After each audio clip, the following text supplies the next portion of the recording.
The Public Library of Harmony Creek, Pennsylvania, was not a grand institution of marble and echoing silence. It was a small, humble sanctuary housed in a converted old church, its air thick with the comforting, sacred scent of aging paper, beeswax, and quiet dreams. For Annelise Dubois, it was more than her place of work. It was the heart of her world, a legacy she had inherited from her father, who had been the town librarian before her. At 34, Annelise was a woman who had chosen a life of quiet, scholarly solitude. She was a respected, if somewhat invisible, figure in the town, known for her gentle nature, her sharp mind, and her fierce, almost maternal protection of the books that were her only true family. This peaceful, ordered world was about to be burned to the ground. The news arrived like a death sentence on a cold, grey morning in the autumn of 1928. The entire block on which the library stood, a piece of land owned by the town for a century, had been sold. The buyer was a man named Silas Croftman, a ruthless industrialist from Pittsburgh, a man who had built a vast, modern empire on a foundation of coal smoke and shattered competitors. His plans for the block were simple and brutal: demolition. He intended to tear down the old, inefficient buildings, the bakery, the tailor shop, and her beloved library, to make way for a new, state-of-the-art canning factory. Progress, his lawyers had called it in their cold, formal letter. To Annelise, it was an act of barbarism. The town, desperate for the jobs the factory would bring, had capitulated almost immediately. The library, a place of quiet beauty, was no match for the loud, insistent promise of employment in a time of growing economic uncertainty. Annelise had fought. She had pleaded with the town council. She had written passionate letters to the local paper. She had argued that to destroy a library was to destroy the very soul of a community. She was dismissed as a sentimental spinster, a woman standing in the way of the future. With the demolition scheduled in 1 month, she was left with one final desperate option. She would appeal to the monster himself. She took a train to Pittsburgh, a journey into the heart of the enemy's territory. The Croftman Tower was a monument to its creator's ambition, a severe, imposing skyscraper of black steel and glass that seemed to sneer down at the older, more graceful buildings around it. After a week of being stonewalled by a phalanx of secretaries, she was finally, unexpectedly, granted an audience. She was led into an office that was less a room and more a kingdom. It was a vast, minimalist space on the top floor, with a single massive desk and a floor-to-ceiling window that offered a godlike view of the industrial empire he commanded. Silas Croftman stood by the window, a tall, powerful figure in a perfectly tailored suit. He was in his late 40s, a man at the peak of his formidable power. His face was handsome, but it was a hard, unforgiving beauty, his features sharp, his jaw set in a permanent line of unyielding control. His eyes, a cold, piercing shade of grey, held the flat, emotionless gaze of a man who saw the world not as a place of people, but as a collection of assets to be acquired or obstacles to be removed. He did not offer her a seat. He did not offer his hand. He simply turned from the window and looked at her, his expression one of bored, mild irritation. "Miss Dubois," he said, his voice a low, gravelly rumble. "My secretary informs me you have been persistent. You have 5 minutes of my time. I trust you will not waste it." Annelise, her heart pounding but her voice steady, made her case. She did not speak of sentimentality. She spoke his language. She spoke of the library as a community asset, of its historical value, of the quiet but profound return on an investment in public knowledge. She spoke with a passion and an intelligence that seemed, for a moment, to pierce his armor of indifference. He listened, his expression unreadable. When she finished, he was silent for a long moment. "It is a well-reasoned, if entirely naive, argument," he said finally, his voice a cool, dismissive baritone. "But you are a woman of books, Miss Dubois. I am a man of balance sheets, and on my balance sheet your library is an inefficiency. It is a structure of the past, and I am in the business of building the future. The demolition will proceed as scheduled." It was a final, absolute dismissal. Her last hope had been extinguished, but as she turned to leave, her shoulders slumping in defeat, a different, more desperate idea, a wild, insane gamble, took hold of her. There is another asset you have not considered, Mr. Croftman, she said, her voice quiet but firm. He raised an eyebrow, a flicker of surprise in his cold eyes. Oh? Me, she said. She took a deep breath, her mind racing. Your archives, the history of your own family, your own company. I have read about them. They are a mess. A century of documents, of contracts, of journals, all sitting in a disorganized, chaotic state in the basement of your family estate. That is also an inefficiency, a historical asset that is being wasted. He stared at her, his expression now one of guarded, intense curiosity. I am the finest archivist and librarian in this state, she said, her voice now ringing with a confidence she did not feel. I can bring order to your chaos. I can catalogue your family's history. I can organize your corporate legacy into a functional, useful archive. I will do this for you. I will be your private personal archivist. I will work for you for 1 year without salary. She paused, delivering her final, desperate term. In exchange, you will spare my library. It was a preposterous offer, her life's work, her very freedom, in exchange for a small, insignificant building. Silas Croftman looked at the woman before him. He saw the desperation in her eyes, but he also saw the fierce, unyielding fire of her conviction. It was a passion he had not encountered in a very long time. He, a man who had built his life on acquiring things, was suddenly faced with a woman who was willing to sell herself for an idea.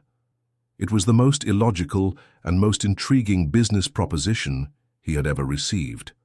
And in that moment, for reasons he could not comprehend himself, the ruthless industrialist, the man they called the book burner, made a decision. A slow, dangerous, and utterly unexpected smile touched his lips. An interesting proposal, Miss Dubois, he said. A sentimental asset in exchange for a practical one. The terms are unbalanced, but the novelty of the arrangement appeals to me. He walked to his desk and pressed a button on his intercom. Miss Gable, he said to his secretary, please draw up a 1-year personal service contract for a Miss Annelise Dubois and cancel the demolition order for the Harmony Creek property. It seems, he said, his cold grey eyes now fixed on Annelise with a new possessive light, that I have just acquired a new librarian. The journey to the Croftman family estate was a descent into another world, another time. Annelise travelled in a gleaming black motorcar, a silent, luxurious capsule that spirited her away from the gritty industrial reality of Pittsburgh and into the rolling autumnal hills of the Pennsylvania countryside. As the city's smokestacks disappeared behind them, replaced by a landscape of fiery red and gold foliage, she felt as if she were traveling back in time, leaving the harsh, modern world of 1928 for a place of old money and even older secrets. She had returned to Harmony Creek for 1 week to put her affairs in order. She had not told the town council the truth of her bargain. She had simply informed them, with a quiet, unshakable finality, that an agreement had been reached and the library was safe. Her announcement was met with a mixture of relieved gratitude and baffled curiosity, but no one dared to question the small, determined librarian who had, against all odds, faced down the industrial titan and won. She had left her beloved library in the capable hands of her young assistant, her heart aching with the pain of the sacrifice, but her spirit steeled by the righteousness of her cause. Now, as the car turned onto a long private drive, flanked by a formidable stone wall, she felt a new wave of apprehension. The Croftman estate was not a modern palace of glass and steel like his tower in the city. It was a magnificent, sprawling, Gilded Age mansion, a stone behemoth of turrets, gables, and countless dark watching windows. It was a house built to proclaim a dynasty's permanence, but it had the melancholic, neglected air of a place that had been abandoned by its own history. The gardens were overgrown, the fountains were silent, and the great oak front doors were dull, in need of a polish. A stern, elderly butler, who introduced himself as Mr. Hemlock, greeted her at the door. He led her through a cavernous, echoing foyer, the air thick with the scent of dust and a profound, bone-deep stillness. The master is in the city on business, Hemlock said, his voice a dry, formal rustle. He has left instructions. You are to be given the run of the house, but your work is to be confined to the archives in the basement. Your presence is not required at meals. A tray will be brought to your room. The master values his privacy. It was a clear, cold message. She was not a guest. She was a high-class intellectual servant, a ghost to be confined to the lower levels of his grand, empty house.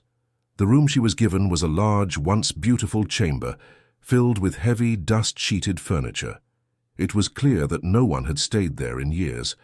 From her window she could see the sprawling, overgrown gardens and, in the distance, a small, private family cemetery, its stone angels weeping under the grey, overcast sky.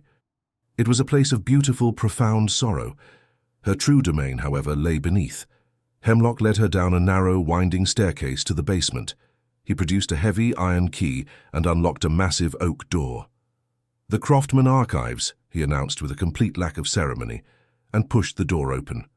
The room, or rather the series of interconnected rooms that lay beyond, was a vision of chaotic, historical splendor. It was a dragon's hoard of a family's past. Floor-to-ceiling shelves buckled under the weight of thousands of leather-bound ledgers. Massive antique chests overflowed with rolled-up blueprints and tin-type photographs. Stacks of letters, tied with faded silk ribbons, lay in teetering piles. It was a century of a dynasty's life, its triumphs, its secrets, its sins, all left to moulder in the damp, cool darkness. It was an archivist's nightmare, and Annelise's secret, thrilling paradise.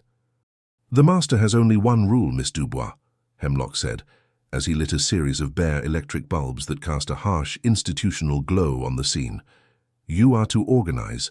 You are to catalogue. You are not to read." The rule was a test, and she knew it. He had given a librarian the keys to a lost library, but had forbidden her to read the books. For the first week, she obeyed. She worked with a tireless, methodical passion, a solitary scholar in a sea of paper. She began the monumental task of sorting, of creating a system out of the chaos. She sorted by decade, by subject. Corporate ledgers in one room, personal correspondence in another, architectural plans for the factories that had made the Croftman name a symbol of industrial power were carefully unrolled, cleaned and filed.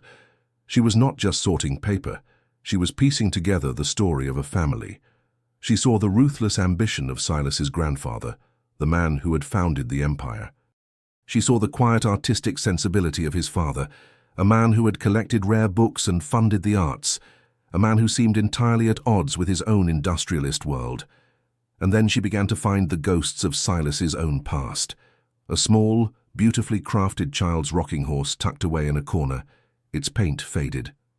A collection of first-edition adventure novels, Jules Verne, Robert Louis Stevenson, their pages filled with the boyish, excited scrawl of a young Silas. It was in a large sealed crate in the furthest, darkest corner of the archive that she found the heart of the mystery. Unlike the other boxes, this one was new, and it was locked. Her curiosity, a professional instinct she could not suppress, was overwhelming. After a brief internal battle with her conscience, she picked the simple lock. The contents of the crate made her gasp. It was not filled with business ledgers or old letters. It was a library in miniature, a magnificent, heartbreaking collection of the world's greatest children's literature. There were pristine first-edition copies of Alice in Wonderland, of The Wind in the Willows, of Grimm's fairy tales, their illustrations vibrant and magical. It was a collection curated with an immense and deeply personal love. Tucked inside the cover of a beautiful, leather-bound copy of The Secret Garden, she found a small, simple bookplate. It read, "From the Library of Thomas Croftman," and beneath it, in a child's clumsy, heartfelt script, was written, "For my big brother, Silas, so you will never forget how to find the key." Thomas. A brother she had never known he had.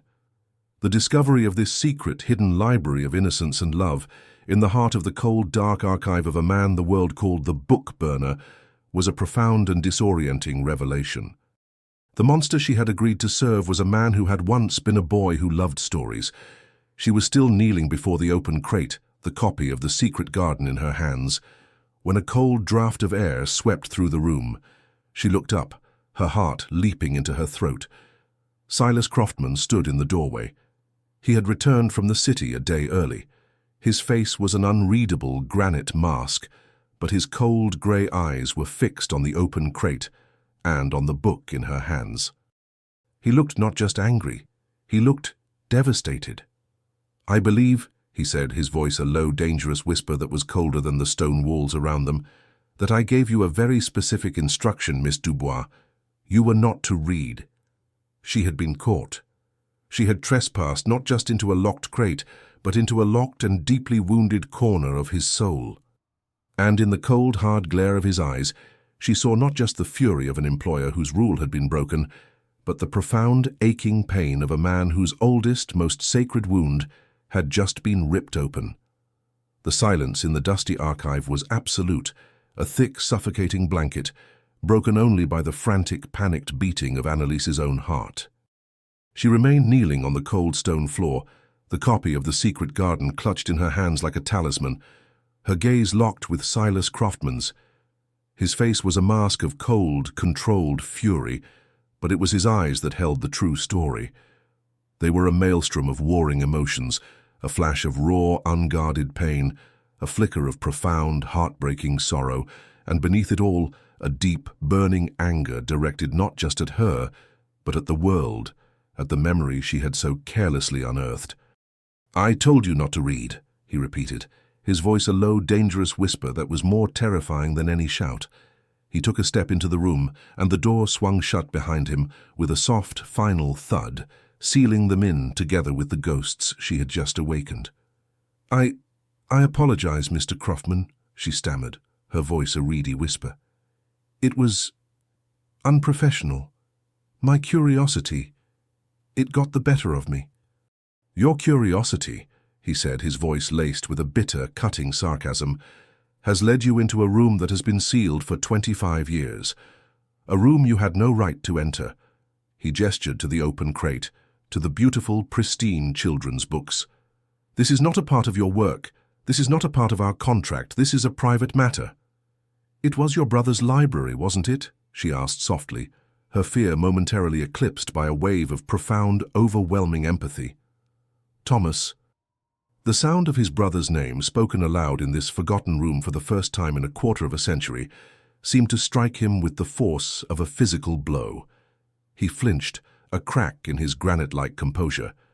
"You have no right to speak his name," he hissed. "I have every right," she countered, her own voice finding a surprising, quiet strength. She stood up, holding the book out to him. "Because I have spent the last week piecing together the history of your family, of your company. I have read the ledgers. I have seen the blueprints. I have seen the story of a father who loved art and of a son who built an empire of steel. But this," she said, her gaze sweeping over the collection of children's books, "this is the most important part of the story, and it is the part that is missing from the rest of the house." "Why?" Her question, so direct, so full of a genuine scholarly curiosity rather than a prying gossips, seemed to disarm him. His anger faltered, replaced by the old, familiar weight of his grief. He walked past her and knelt before the open crate, his large, powerful hands reaching out to trace the golden lettering on the spine of a book. It was a copy of Treasure Island. "He was the better of us," Silas said, his voice a low, rough murmur, his back to her. "Thomas. He was the light. I was the shadow. He was the one who loved stories, who saw magic in the world. Our father adored him. He was to inherit the artistic side of the family's passions, the collections, the foundations.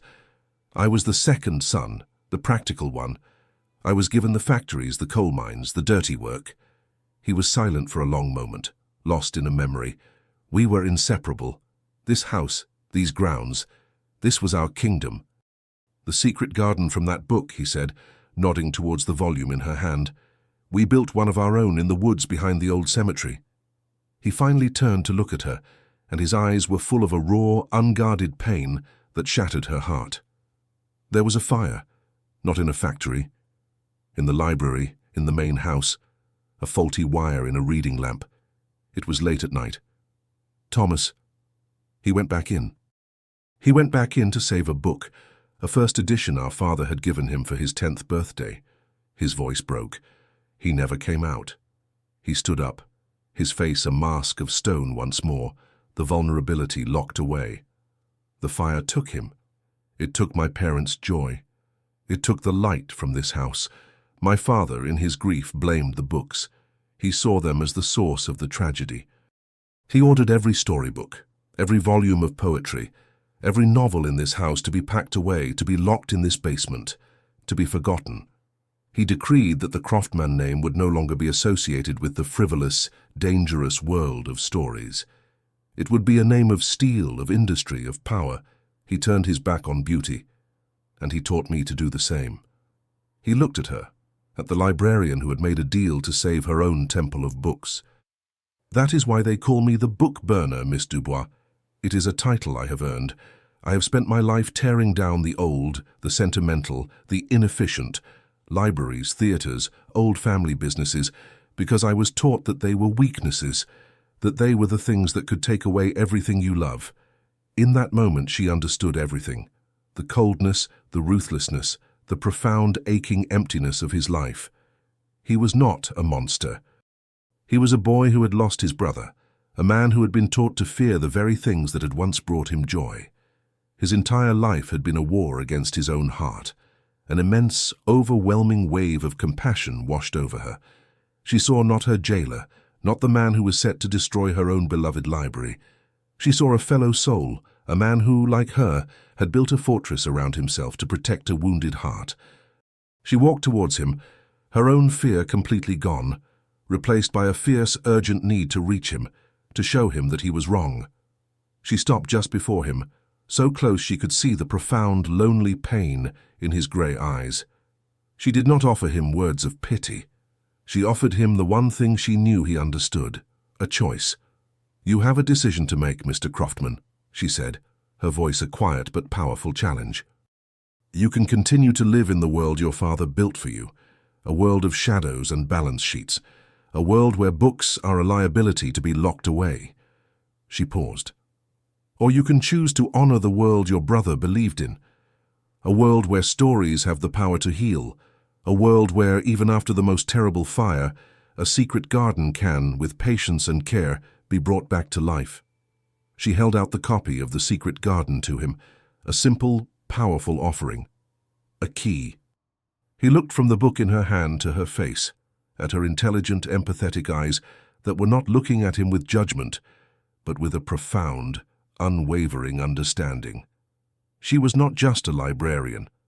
She was a kindred spirit, a woman who understood the language of lost stories because she had dedicated her life to preserving them. For the first time in 25 years, a genuine, unfeigned conflict raged within Silas Croftman. The cold, hard logic of the industrialist warred with the long-suppressed, aching heart of the boy who had lost his brother. He looked at the woman before him, this unexpected, infuriating and brilliant woman who had, in the space of a few weeks, completely and utterly dismantled his carefully constructed world. He had hired her to be a servant in his house of shadows.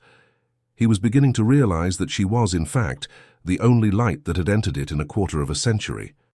His hand trembled as he reached out. He did not take the book. Instead, his fingers gently, hesitantly brushed against hers. It was a touch that was both a question and a surrender. In the quiet, dusty archive, surrounded by the ghosts of 1,000 lost stories, a new and far more dangerous story was just beginning to unfold. The fragile touch in the archive lingered in the air between them for days, a silent, unacknowledged covenant.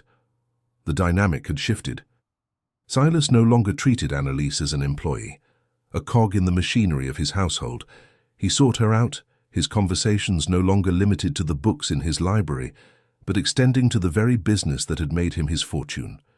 He began to speak of the deals, the rivals, the cold, hard calculus of his world, not as a king issuing decrees, but as a man confiding in a trusted partner. He found her mind to be a brilliant sounding board, her quiet, morally grounded perspective, a startling and invaluable counterpoint to his own ruthless pragmatism. She, in turn, found herself looking forward to their time together, with an eagerness that was both thrilling and terrifying. She was falling in love with this complex, wounded man, a man the world saw as a monster, but whom she was beginning to see as the most honorable, if misguided, man she had ever known. Her work in the archives was nearing completion. She had transformed the chaotic sea of paper into a meticulously ordered history of the Croftman dynasty. But one mystery remained: the secret garden. The one he had mentioned his brother Thomas had built, the one from the book. She had searched the estate grounds but had found no trace of it. It was a piece of his past, a piece of his heart, that remained locked away. One afternoon, while sorting through the last of his father's architectural plans, she found it. It was a small separate drawing, tucked inside a larger blueprint for the main house.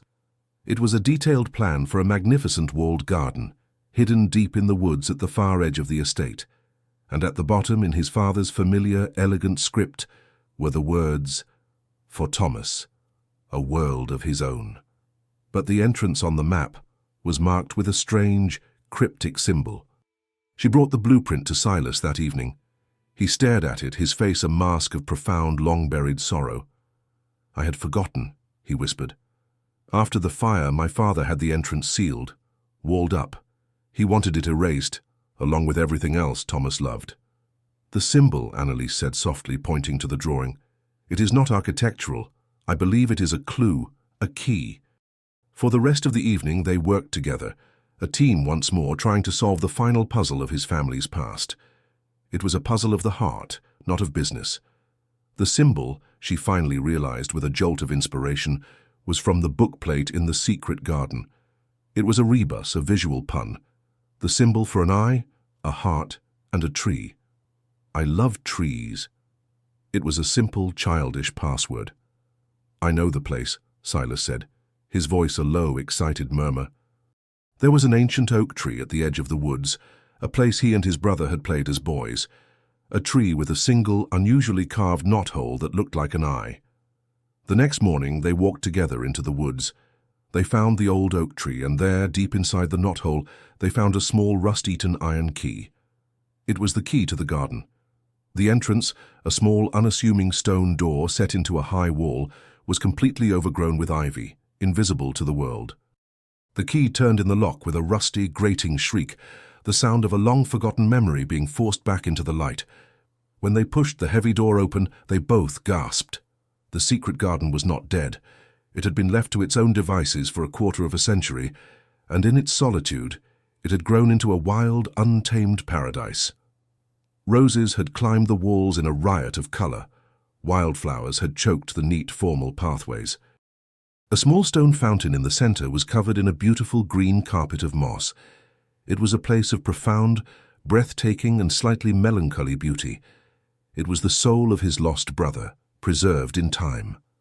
As they stood there, in the heart of his brother's forgotten world, the last of Silas's carefully constructed walls crumbled.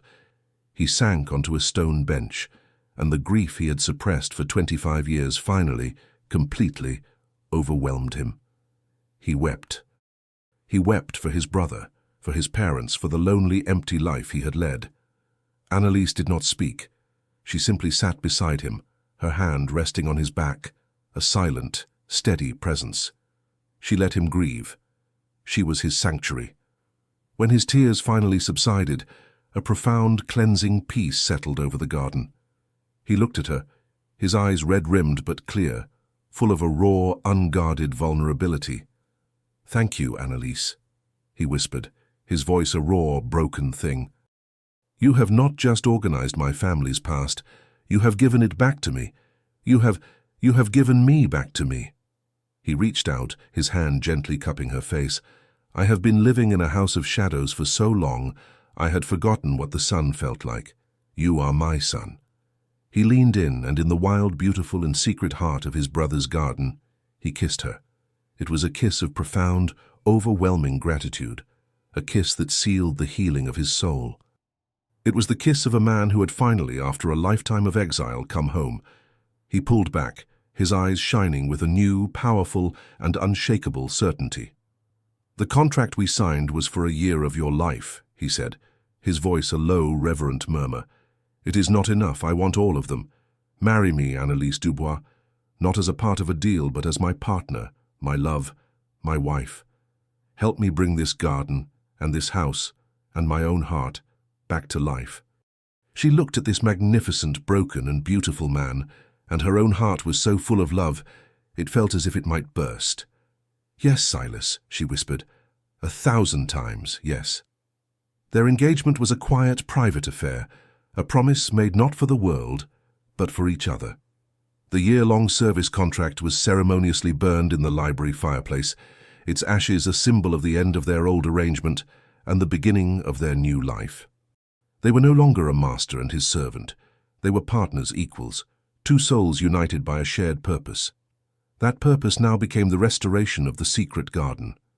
It was a labor of love, a project they undertook together. They spent the next several months working side by side, clearing the overgrown pathways, pruning the wild roses, and bringing the quiet, melancholic beauty of the garden back to a state of gentle, cultivated grace. With every weed they pulled, it felt as if they were pulling a weed from their own souls, clearing away the last of the tangled, painful overgrowth of their pasts. During this time, a profound and joyful change came over Silas. The cold, ruthless industrialist was gone, replaced by a man who found a deep, simple pleasure in the work of his own hands, in the feel of the soil, in the quiet companionship of the woman he loved. The haunted look in his eyes was replaced by a calm, steady peace. But the world outside their garden walls had not forgotten him. His long absence from his own company had created a power vacuum, and his rivals, smelling blood in the water, had begun to circle. A letter arrived from his board of directors, a formal, worried inquiry about his continued absence, and a warning of a potential hostile takeover. The old Silas would have reacted with a cold, calculated fury. But the new Silas, guided by Annelise's quiet wisdom, saw a different path. "They see a weakness," he said to her one evening, as they sat on the stone bench in their newly restored garden. "They see a king who has abandoned his throne." "Then you must show them," she replied, her hand in his, "that you are not abandoning it. You are simply choosing to rule it differently." And so they returned to Pittsburgh. But they did not return to the cold, sterile world of the Croftman Tower. Instead, Silas called a meeting of his board at the family estate. He and Annelise greeted the powerful, skeptical men not in a boardroom, but in the heart of the secret garden. He stood before them, not as the ruthless book burner they remembered, but as a new man. He did not speak of profits or of acquisitions. He spoke of his brother, of his father's grief, of the life he had been forced to lead. He spoke of the healing power of stories, of beauty, of a life built on something more than just balance sheets. He then laid out his new vision for the Croftman Empire. He was not abandoning it. He was transforming it. He announced the creation of the Thomas Croftman Foundation for Arts and Literature, a new charitable organization, to be funded by a significant portion of his own fortune and to be directed by his brilliant fiancée, Annelise Dubois. Its mission would be to build and support public libraries in the poor industrial towns that his own factories had helped to create. It was a brilliant, audacious move. He was not just announcing a new philanthropic endeavor. He was declaring a new set of values, a new definition of legacy. He was transforming his father's legacy of steel into his brother's legacy of stories. The board was stunned, then captivated. They saw not an unstable recluse, but a visionary leader, a man who had found a new and powerful purpose. His position was not just secure, it was stronger than ever before. He had won the battle not by being a monster, but by finally truly becoming a man. Their wedding was held a month later, in the heart of the secret garden, the place where their love had truly been born. It was a small, intimate affair, a celebration of their shared victory and their future. Annelise's friends from the Harmony Creek Library were there, their faces full of joy for the woman who had saved their home. The loyal butler, Hemlock, who now smiled a genuine, frequent smile, stood as Silas's best man. Annelise wore a simple, elegant gown of ivory lace, a crown of late-blooming roses from her garden in her hair. As she walked down the grassy aisle towards the man she loved, she was no longer the quiet, invisible librarian. She was a queen in her own right, the mistress of this beautiful, secret kingdom. Silas waited for her by the old stone fountain, his face full of a love so profound, it was a tangible presence. They exchanged vows they had written themselves, promises of a lifetime of shared stories, of being each other's sanctuary, of a partnership in building a new and better world. When the local pastor pronounced them husband and wife, Silas kissed his bride, a long, deep, and joyful kiss, a testament to the love that had, against all odds, brought them both back to life. The garden, once a place of secrets and sorrow, was now a place of new beginnings, its air filled with the sound of happy, hopeful laughter. The years that followed were a testament to their shared vision. The Thomas Croftman Foundation became a powerful force for good, building magnificent, welcoming libraries in the grim industrial towns across Pennsylvania.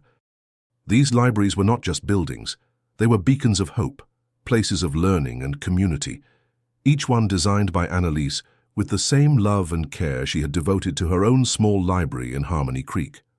Silas, with Annelise by his side, became a new kind of industrialist. He was still a brilliant and formidable businessman, but his decisions were now guided by a new code of honor. He invested in his workers, improved safety conditions, and became a quiet, respected champion for a more compassionate form of capitalism. The book burner was now the nation's greatest builder of libraries. Their own life at the estate was one of quiet, profound contentment. The great empty mansion was now a true home, its halls filled with the warmth of their love, and a few years after their wedding, the joyous, chaotic sounds of their twin children, a boy and a girl, Thomas and Lillian.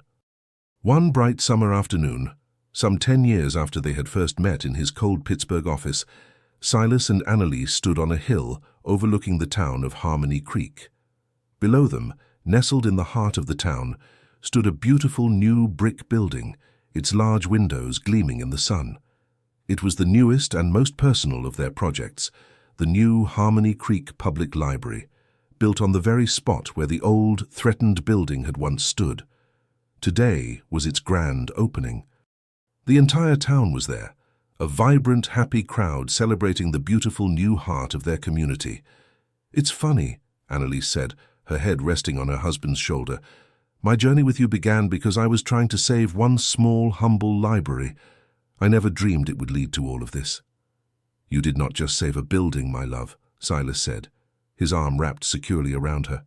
"You saved the man who was going to tear it down.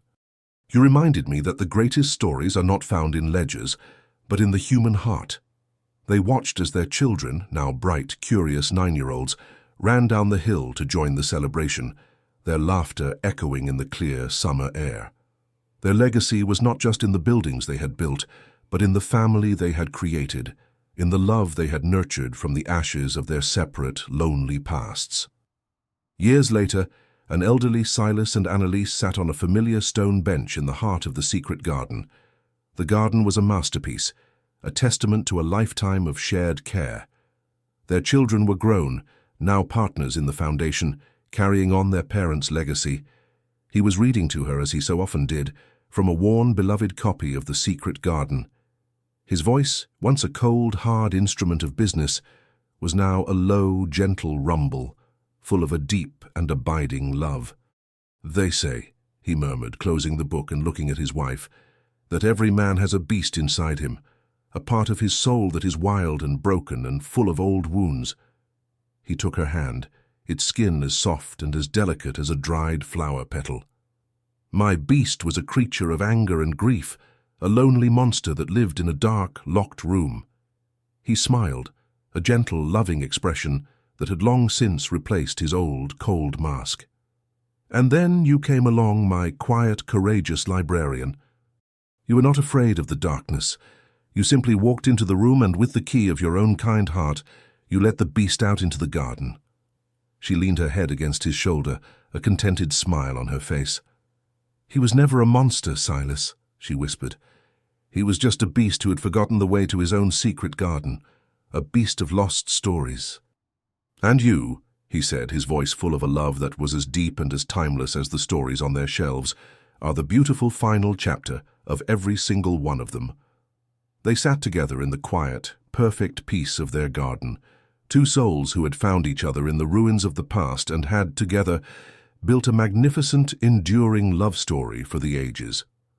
Our deepest wounds are often the seeds of our greatest strengths. Do not be afraid to confront the locked rooms of your own past, for it is in facing our ghosts that we find the key to our own secret garden. A true partnership is not about finding someone who is flawless, but about finding someone who is brave enough to see the broken parts of you and love you not in spite of them but because of them. The most powerful legacy we can leave is not one of steel or of stone, but the quiet, beautiful act of helping another soul to bloom again.